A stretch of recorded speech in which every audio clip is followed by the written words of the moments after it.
Hi, everyone. Welcome, and thank you all for joining us today at the second presentation of our bi-monthly series through Child and Family Services Diversity, Equity, and Inclusion Committee. I'm Deb Goodman, a member of the DEI Committee. Sharon Weber is with me. She is also a member, and a huge thanks to all of our committee members who are here today and to Child and Family Services that made this presentation possible. So, as the committee was thinking about what organizations we would love to bring in for this talk, we kind of went back to our own mission here at Child and Family Services, which is to strengthen families and promote the well-being of children through prevention, intervention, education, and advocacy. Our programming and services are centered on fostering healthy environments for children and families. And as we were brainstorming other organizations that help foster healthy environments, the African Heritage Food Co-op was one of the first organizations that came to mind. So we are really lucky today to be able to speak with the president and co-founder, Alex Wright.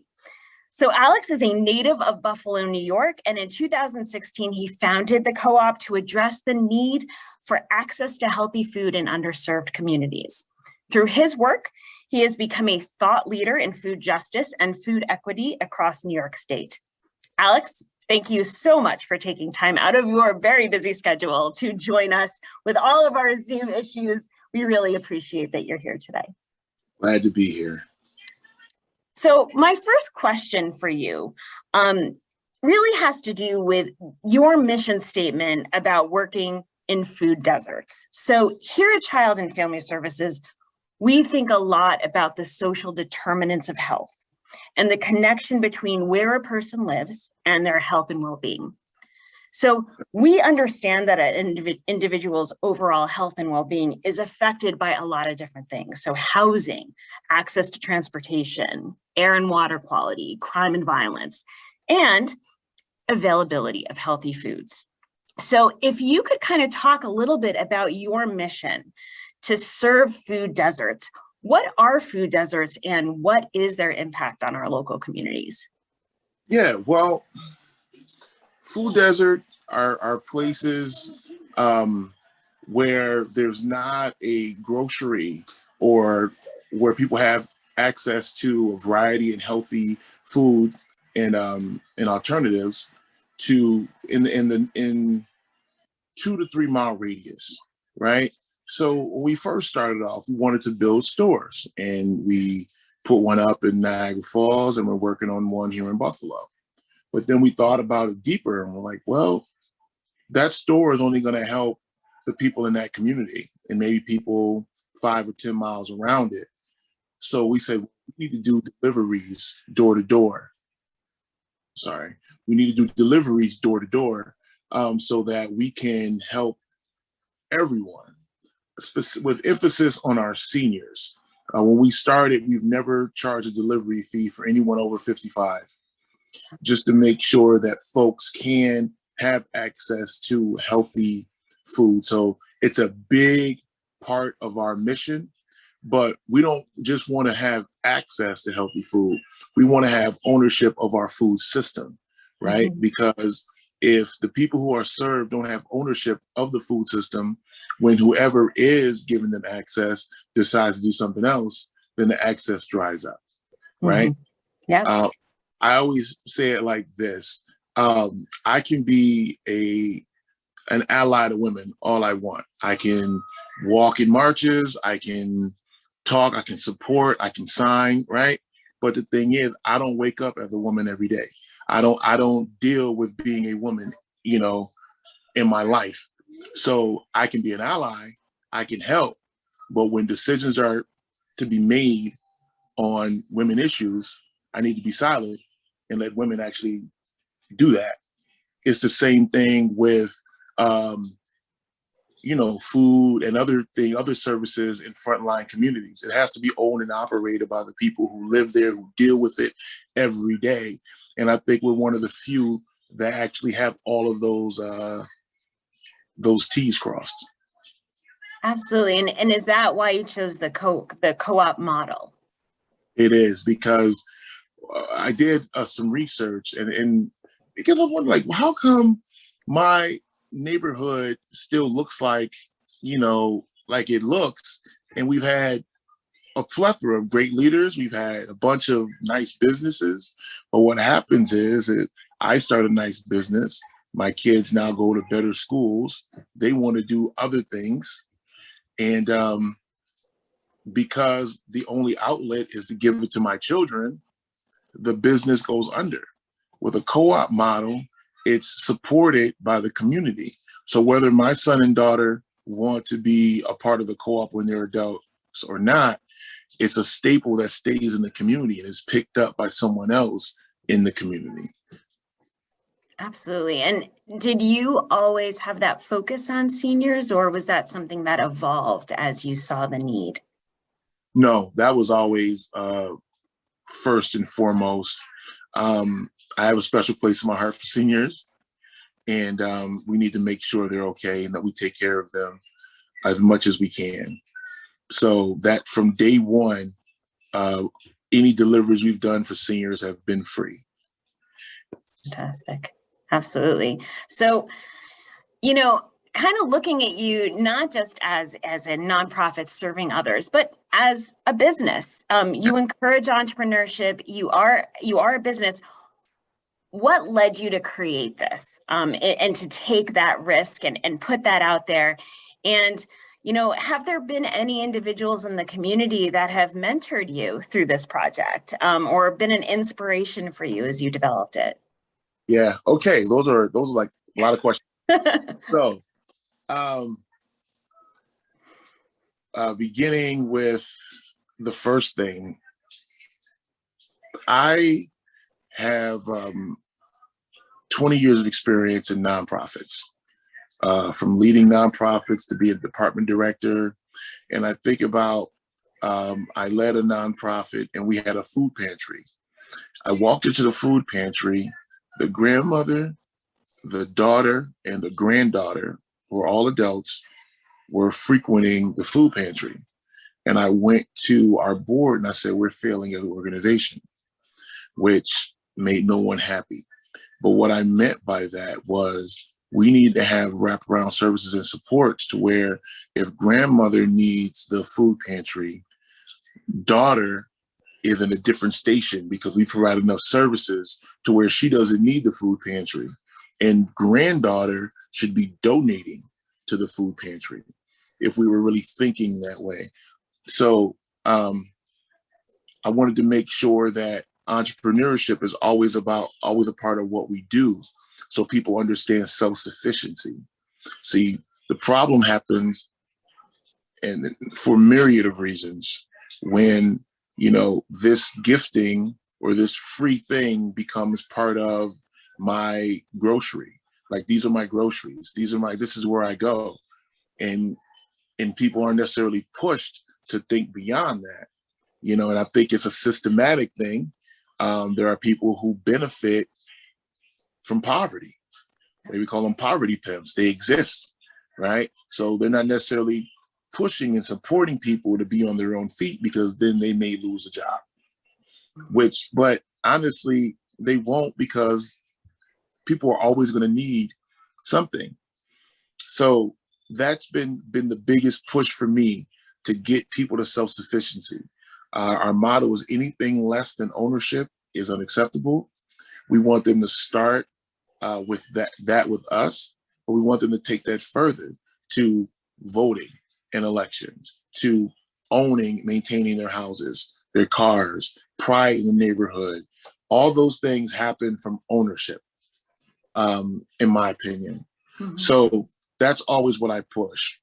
When it comes to mentors and who've helped me, like, there are so many people that I've reached out to. I think about the Lexington Co-op. They've been a great help to us in forming, both financial and just support-wise. I'll call the GM, Tim, over there and vent every now and again. Another cooperative, the Grow Operative, has been helpful to us. The Bread Hive has helped us.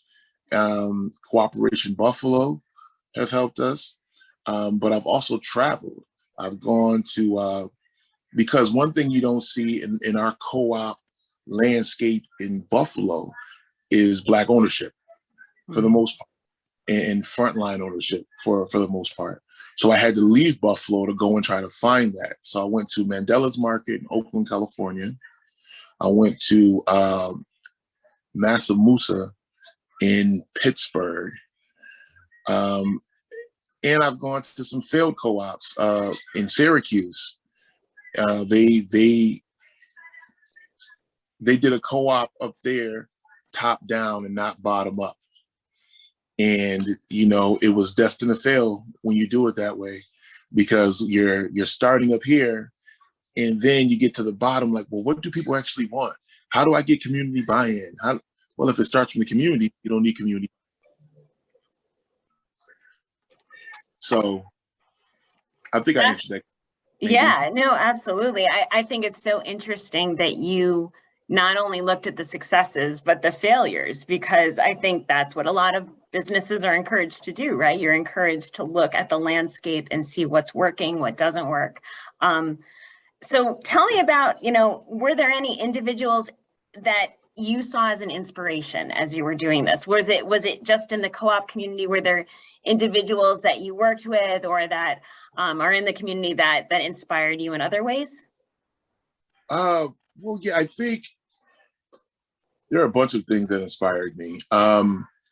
I did a lot of research on Black movements starting in the late 1800s to now. So Marcus Garvey is big on ownership and unity, was a huge inspiration. But locally, I spent a lot of time with Mr. Nate here when he was running CAO, right? Because the CAO had both for-profit arms and non-for-profit arms. So when I was trying to figure that whole thing out, you know, I spoke to him. I spoke with Matt Instis over at the BNMC because they also have a business arm, nonprofit arms. And let's see what else. And just there are so many people around here. So Sam Rafford and others are responsible for our yearly Kwanzaa, right? So I spoke to them, spoke at Kwanzaa, figuring out how to bring folks together, organize people. I bounce a lot off of Franchell Parker over at Open Buffalo.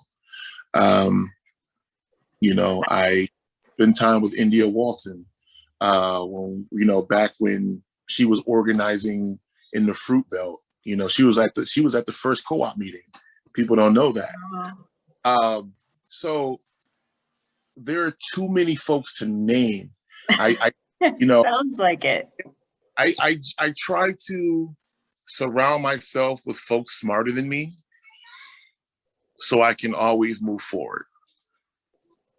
It sounds like you got a lot of people that have your back and that are really are walking you through this process, which totally makes sense with your, you know, kind of bottom up model of really helping everyone get their voice heard and amplified.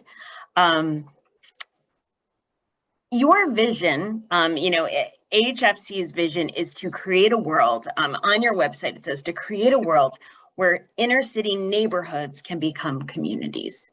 And I loved that differentiation. And I'd love it if you could kind of tease out, like, what's the difference between a neighborhood and a community from your perspective? Yeah. Well, and there used to be communities before the crack epidemic, right? In the late 70s, early 80s, there were communities. And what a community is you have Miss Johnson down in the block and she makes popsicles and everybody goes to Miss Johnson's house and gets the popsicles. Excuse me. And Mr. Earl makes the best barbecue. So we go to Mr. Earl every time he has the grill out there. And you can't, you know, rob my house because Miss Jenkins is right next door and she'll, hey, what are you doing over there? Get out of that backyard.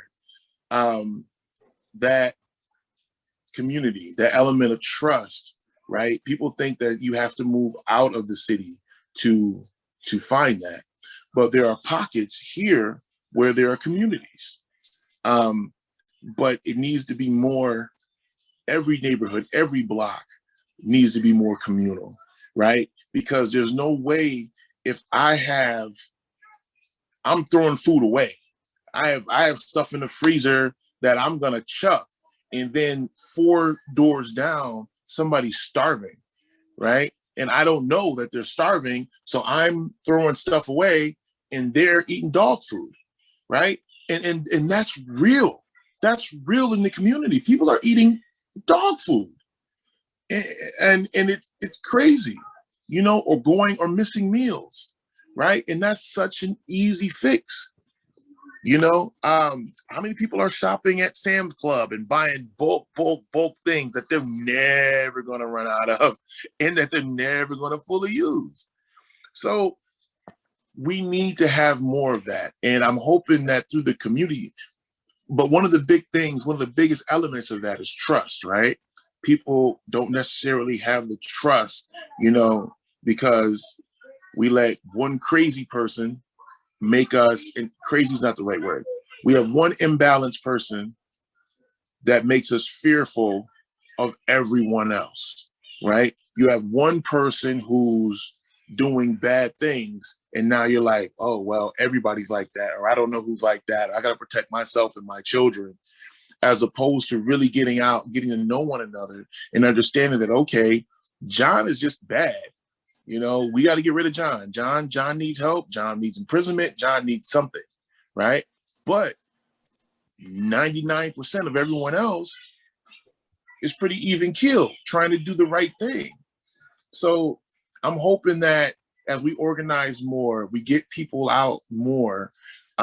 We were doing more community events before COVID where folks can get together. I did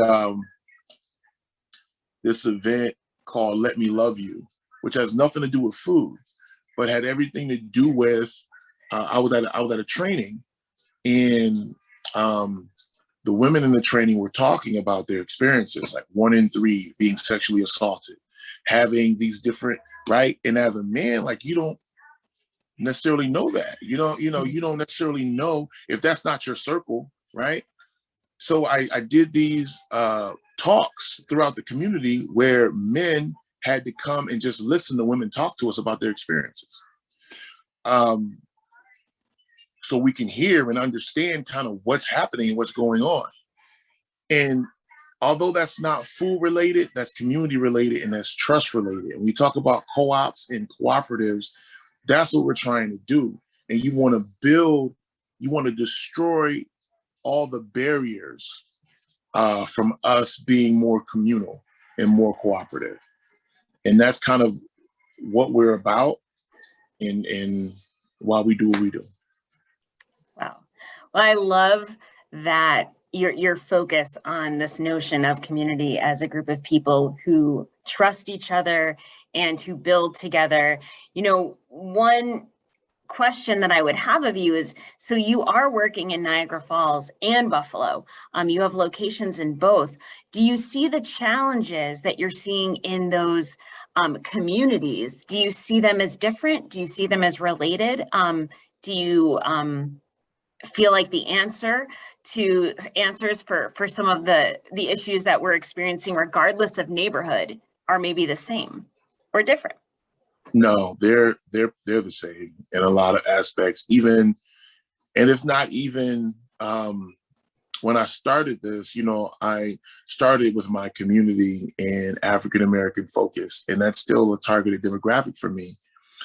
But I did some work with Independent Health in their Soccer for Success.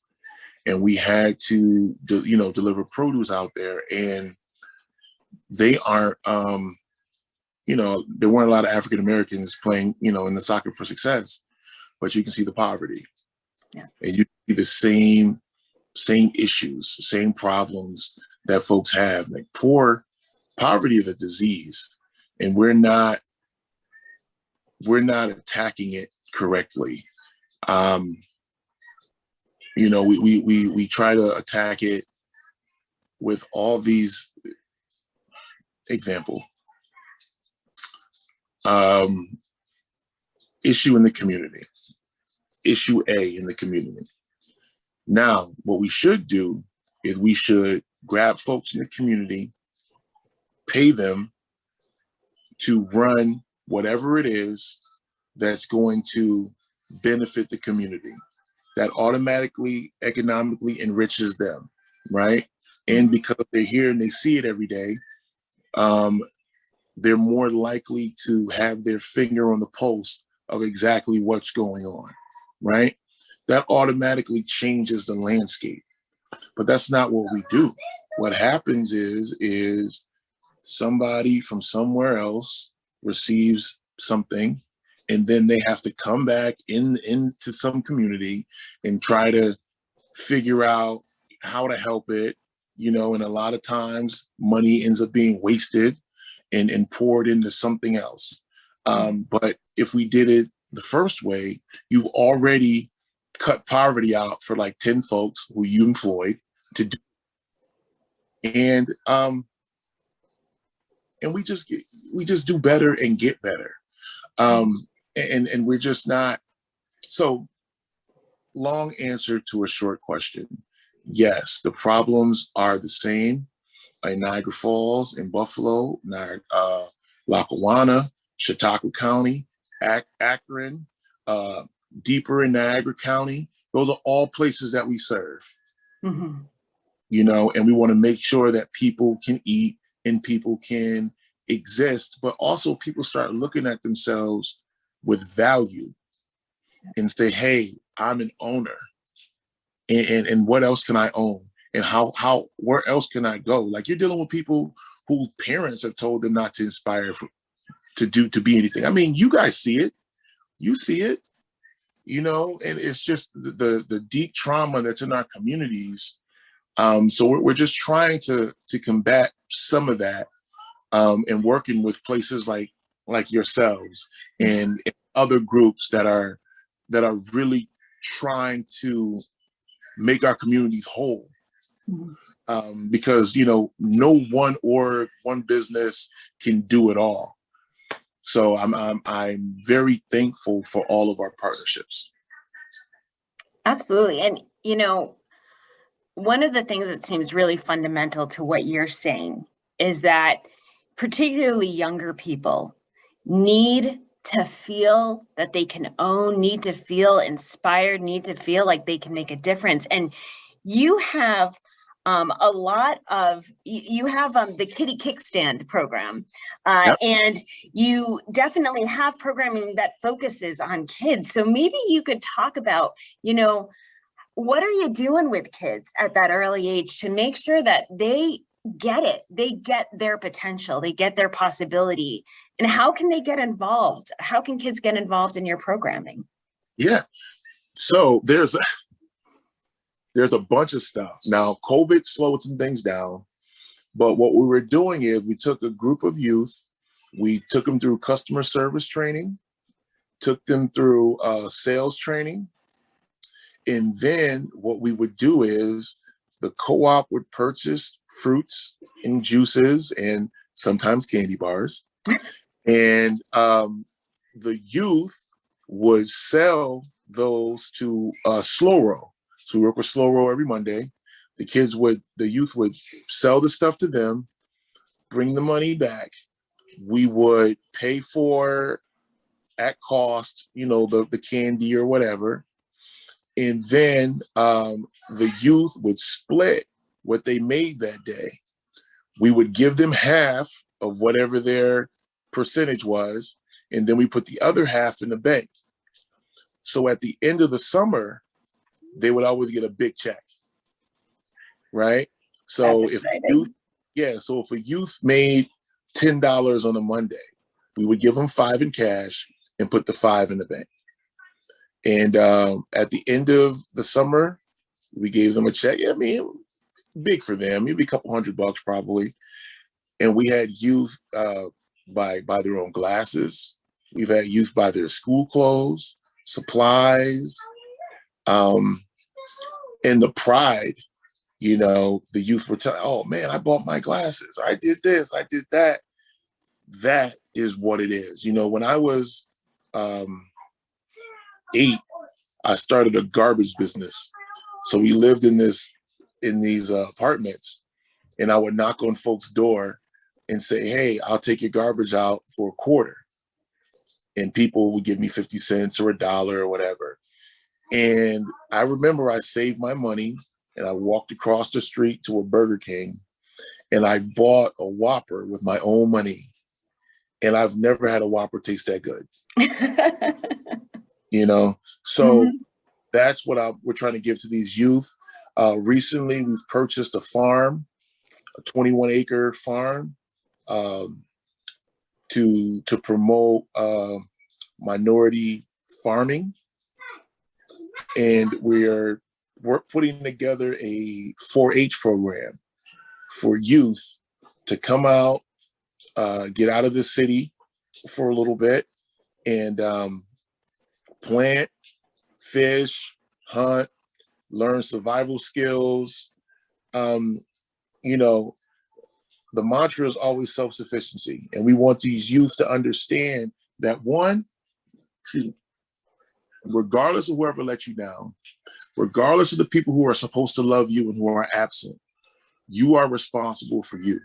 And we're going to give you the tools to where you won't make those same mistakes as the people who made them, right? You're going to be your own person. You're going to be in a different position. We're here to support you. And that's kind of, you know, what it's about. We want them to be empowered, not with this false bravado, you know, because I think a lot of the reason kids are in violence and doing all this stuff and bullying one another is because they don't really have that self-love. They don't really think, you know, they talk about it. Well, I'm this, I'm the man, I'm the woman, I'm the this, I'm the that. Well, they don't truly believe that. So what we're trying to do is to give them that internal confidence to where they're not worried about, you know, Johnny selling drugs over here, or Susie is doing this, or these influences. No, I'm the influencer. You know, I have the power over my own life, you know, and they go and they make their own money and they go and they buy stuff. And I'm like, yeah, you didn't even have to sell crack to do that, did you? You didn't have to rob anybody to do that, did you? You know, and then we also talk to them, break down some of these like hip hop lyrics. Like there's a lyric that guy was like, "Oh, I woke up in a new Bugatti." And I said, that's stupid. Nobody wakes up in a Bugatti. Nobody goes to sleep and just wakes up, you know, in a $500,000 car, right? No, you grind for that. So we talk about that. And then I also talk to them about dealing drugs and what happens per year. So for example, I said, look, you could be the best drug dealer in the world. Let's say you make $1 million this year selling drugs. Okay. All right. Then you get caught and you go to jail for 15 years. And let's divide 1 million by 16 years. Okay. So this is what you made per year, right?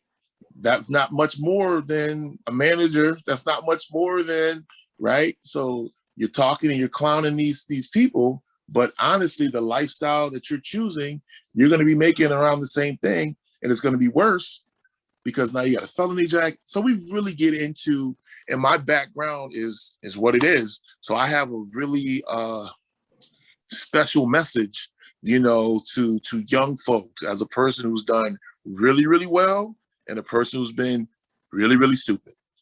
So they get a big back as we go on. So it's more than just business, but it's all of those elements. Hey, wow. Hey, Deb. Yeah. We have a question in the chat box that might be, if you don't mind the quick interruption from. No, Anna. not at all. She says, what an amazing program. What age groups are the youth that you are working with for the slow roll programs, Alex?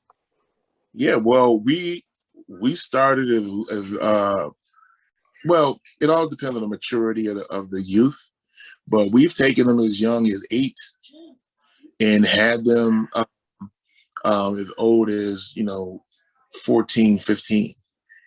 One, they love the mix. The young kids always have that super cute factor that makes people, buy stuff. Easier to sell candy bars when you got a cute kid. And then the older ones usually handle the money and do the change and stuff like that. So it's like a 1-2 punch. Mm-hmm. I love it. You talked about things changing a bit with the pandemic and not always being able to do the programming that you had done before. A lot of businesses have challenges and rough patches, as well as huge wins. So what challenges have you faced as an organization, whether it's from the pandemic, whether it's from larger situations, and how have you learned from them or overcome them? Yeah, well, there's a myriad of challenges. So speaking to the pandemic really slowed down the building up and the operations of the stores.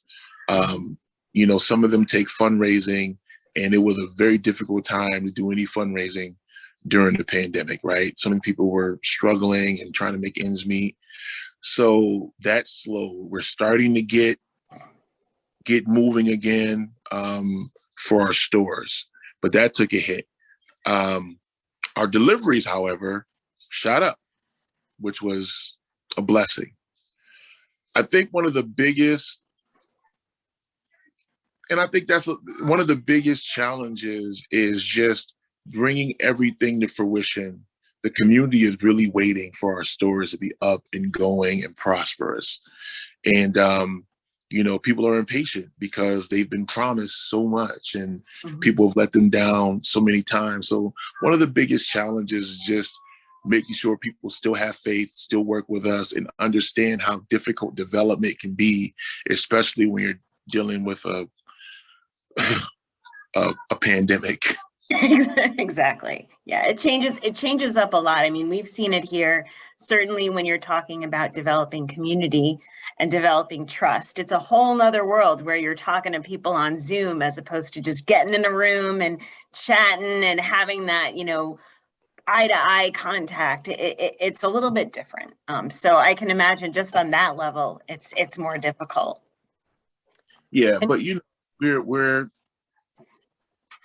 we're figuring out ways to overcome it. We're putting together, so we have our internal renderings, architectural renderings for the store on Carlton. And we're putting together a virtual walkthrough as we begin to launch our fundraiser. So we're trying to pick the right month to do it. But as COVID is ramping up again, we're kind of tentative. Okay, well, we don't want to start this and then have to stop it. So we have our just ears to the street to kind of figure out what's happening. Yeah. We've had a question in the chat. If you could talk a little bit more about trust, how are you building it in the community? And what's working for you? And how are you're dealing with that struggle to get people to understand that, it's going to take time. We're here. We're going to make it. Yeah. I think one of the things that's helping with that are the door-to-door deliveries we're doing and the pay-as-you-can markets. So we'll set up in front of a barbershop. We'll set up at MLK Park. We'll set up throughout the community and have an assortment of fruits and vegetables out. And people can get up to $10 worth of vegetables and pay whatever they can. So if it's 50 cents, if it's $1, whatever it is. I think doing things like that restores trust because they see that, all right, you're not going anywhere, you're here, and I think sometimes people get nervous because I'm pulled in so many directions. So Niagara Falls folks think I do too much for Buffalo. Buffalo folks think I do too much for Niagara Falls. Some co-op people think, oh, what are you going to do with this farm that's going on here? But what I try to explain to people is that none of this is about me. If we do this right, we have teams in every section, and those teams are handling their area, right? I don't want to be and I told people from day one, I said, look, you have me for 7 years. I may have to extend that 3 years, but no more. Because I don't want to have something to where, oh, this is Alex, this is Alex. Like, how do I know it works? If I never step away, if we don't have people who are championing this and owning, operating, and controlling this, right, then how do we know it works? It's my store, you know? And that's never what this is supposed to be. And, you know, and I want to do other things too at some point. And it really fits in with your narrative that while certainly we love to see individuals succeed, success has to be systemic for it to really be long lasting. And it has to start from the kids upward, and it has to start below and up. So I really think that model, you know, you're kind of living your mission, and that's pretty amazing. Now, this is a fantastic model that you've developed. It encourages ownership, it enables change. Do you think this model could transform other communities outside of Western New York? And have you been in any conversations? Have you been chatting with people in other cities? Yeah, Bridgeport, Connecticut, they want to do something. Washington, D.C., they've reached out. There's a co-op in Cleveland. I've spoken nationally at some cooperative conferences talking about the work we've done here. I just need to make sure, I want to get our teams in place, because the whole idea was for this to be a national model in a way, you know, because you think about it, everybody needs a grocery, right? If the people in the community own that grocery and then supported that grocery, you always have an economic engine in your community, right?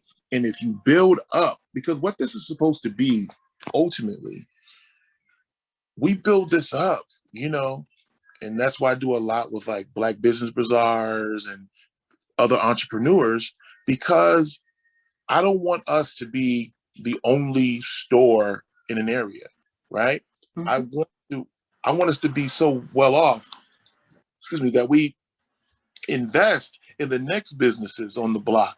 So, hey, okay, here's the food co-op. Here's the cooperative daycare. Here is the cooperative barbershop. Here is the, or even non-cooperative, just the regular business, the shoe business, everything that people use in the community, someone from that community should be selling, mm-hmm. right? You know, so if you're buying hair weave, somebody in the community should be selling hair weave, you know, so we can keep those economics in the community. And that works everywhere. You can go out to South Buffalo, right? All right. You know, the faces may change, the businesses may be a little different, but the principle is the same, right? And if we can do that, then we can protect our own communities. And you also get that communal feel, because everybody depends on everybody else, right? I want your business to succeed, right? Because you hired my son, you know, you hired my daughter, you know, this was my first job. And that's how you do it. I believe that. Well, I think that it's such a great way of looking at economics, especially we live in an Amazon culture, right? Where it's so easy to just press that, you know, buy off Amazon and not have that local store. And I think your model is just so relevant to thinking about the importance of small business and ownership. You know, at this time, I'd really love to open up the floor to any questions from our audience. If you have any questions, or you'd like anything elaborated on that we've mentioned, but maybe not talked about in detail, this is the time. Put your question in the Q&A, and I can definitely ask Alex at this point. So I'll keep that open. You know, while we're waiting for any questions, what do you see in the future for your organization, for what you want to do in this community? What are some of your big goals, your small goals? Honestly, I want to make more Black millionaires in the NBA. And that's lofty, but what I see in the community, I see grocery stores, other businesses owned and operated by folks who live there, and then supported. And we know Amazon's not going anywhere, but someone should own an Amazon storage facility or somewhere, in a couple of sides of town that we own and operate. So the Amazon packages, come here, right?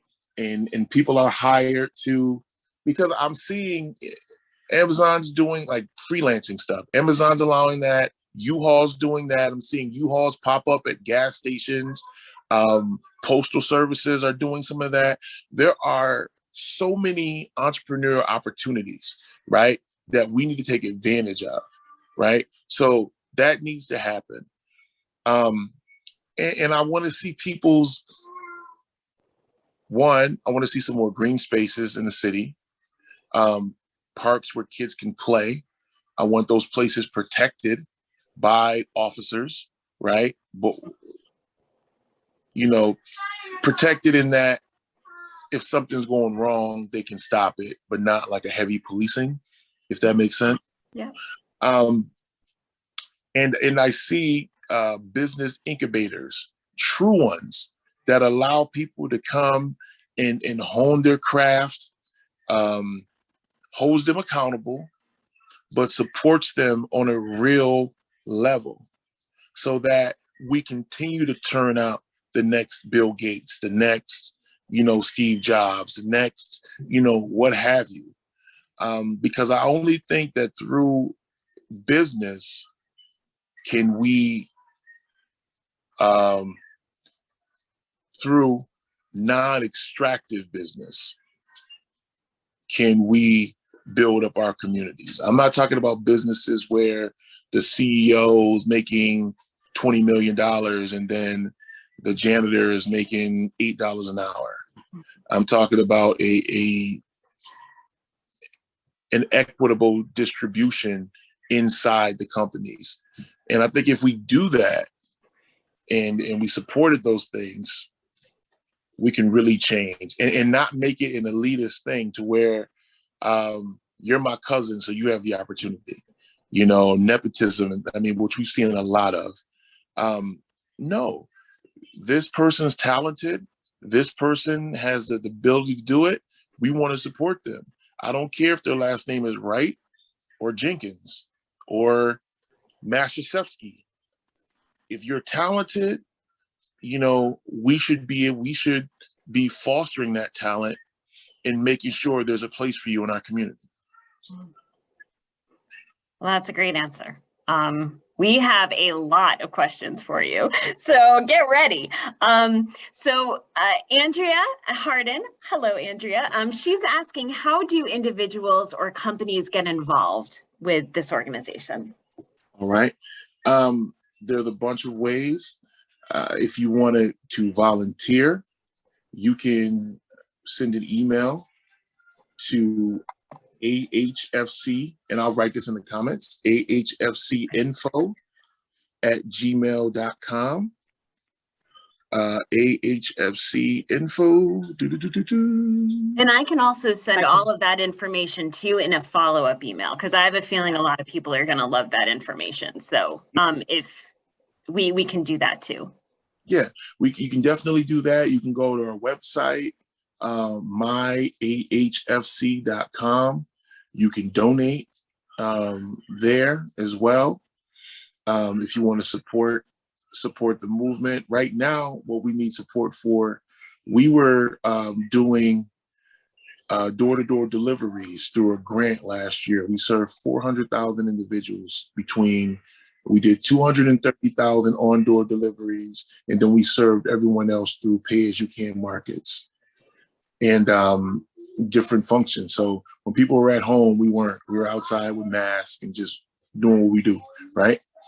So it's $7 a bag to be able to donate to people. So if anybody wants to help with that, they can definitely do that.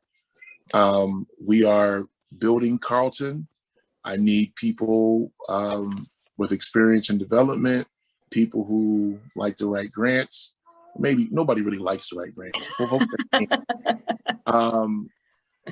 find the one person that really loves writing grants. There's always that one. In law school, there was that one guy who just wanted to be a tax attorney. Everybody else was like, oh my God. But he was, I want to do it. He's making a killing right now. So are the food deliveries you do, Hannah Leslie is asking this, thanks Hannah. Are the food deliveries you do meals or grocery deliveries? It's a mix. It depends on who's footing the bill. So we have some people who want us to provide meals. So we'll do, what we've been doing now, we've been doing fresh produce along with rice and beans. So we have rice, beans, potatoes, peppers, onions, like staple stuff that you can make and feed your family for 3 to 5 days if you stretch it. And then we'll throw some fruit in there. What we were finding is a lot of people want fruit, and we do fruit, but when people are hungry and you need something that sticks to your ribs, like an apple's not going to do it. Peaches aren't going to. So we'll throw some in there just to, but we also, on our website, people can order from us directly. We do produce boxes still, $15, $30, $60 for organic produce boxes. And that's just an amalgam of different items. Do that. But when we started, we were doing it monthly, but now we have the ability to do it weekly. We're not quite at the Instacart level of you order it now and you have it in an hour, but hoping that by next year we'll be there. Absolutely. We have a great question coming from John Rogers. He says, coming from a quote unquote well-meaning organization perspective, how can an organization provide support to you while building that ownership model? Because that's what you kind of talked about a little bit, like if the money is not coming in, if the ownership isn't allowed. So he said, it feels like we're helping, but not in the way you envision. So how do you envision that relationship with larger organizations and funders? Yeah, well,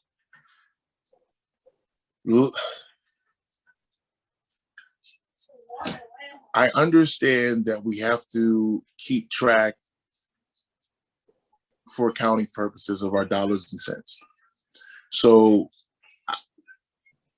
no one is against a bit of oversight that just, make sure that people aren't buying Ferraris and things like that. Short of that, the decision-making of what to buy, where the funds go, who needs it the most, should be in the hands of the people doing the work and who are of and from the community. So I think if a funder or a larger organization wants to help, then we sit down and you say, hey, Alex, this is what we got. These are our parameters, because everybody has that. We get it. But we want to help. So how can we help you? This is what we have to offer. How would you use it? And I would say, okay, well, this is what we would do. We're going to do this, and this. Type up the MOU, I sign, you sign, and let's do some good work. Mm-hmm. So allowing the decisions about what's going on and what will be the best way to support to happen right in that community. Right. And I also think one of the things people need, a lot of what folks need more, are like technical assistance. So, you'll get a grant to do A, B, C, D, and E, but you still need an accountant. You need, you need those things. When you're sitting down, you're doing your strategic planning, right? Folks that have done strategic planning but also know enough not to take over the room. Folks that can say, hey, okay, this is what we've done. Boom, boom, boom, boom, boom. What do you like about this? What you don't like about this? What do you want to add to this? I think that's a great way to do it. Because sometimes when people have experience, and I get it, because we all kind of do it, right? We come in, we have experience doing something, we come and say, all right, this is how we're going to do it. We're going to do this, this, this, this, and this. And that automatic turn off. It makes people in the community say, okay, here comes this person trying to dictate and whatever. But if we come in and we sit down, and not only for our business and because we have the African Heritage Food Co-op is a for-profit business. The African Heritage Economic Initiative is a 501c3 and acts as a fiscal sponsor for the African Heritage Food Co-op. So people that want to donate can donate, tax exempt. To a tax exempt organization, and receive the benefits that go all with that. Mm-hmm. But not just for us, but I have a vast network, right? And I want to be a resource, or a consultant, so to speak. If you're like, hey, Alex, we want to do housing over there. I know someone, I know the community, I know people who do that. Hey, Alex, we want to do, we have trouble reaching our parents to do A, B, C, D, and E. Like, what are your thoughts on this? Or how do you, I think I would love to work with folks and then just connect them with the right folks, in those areas. So, hey, we have youth in the Langfield homes. Like, how do we get into that? Who do we talk to? Who's doing work there? And I can say, okay, Miss Sharon is doing this, Miss so-and-so, Mr. So-and-so is doing that. Let's get a meeting together where we're all sitting down and kind of making that happen. And that's really all related to your goals of building wealth, because having that network is so important to building wealth and building out of systemic poverty. Like, I think it's super relevant to what you're doing. And hopefully, we can all, as not only be allies, but be that part of that network, because that is exactly what we all need to do. Alex, thank you so very much for taking your time. I have just so enjoyed talking to you and listening to you, most importantly, and hearing all of the things you're doing. It's overwhelming just to even hear all of the plans and exciting ideas that you have going on, and just really inspiring. So I appreciate you being here, and you're doing a fantastic job. We really appreciate you coming to speak with us today. Thank you so much. Thank you all. I appreciate you guys. And again, we need all the help and support, but we're also here to give help and support. We're all stuck on this blue marble. We might as well work together. Yeah, that's right. And then we will be doing a follow-up email where we'll send you more information. This was a great presentation. Thank you all for being here and enjoying it with us, and have a great afternoon, everyone. Thank you, everyone. Thank you. See you later. Bye.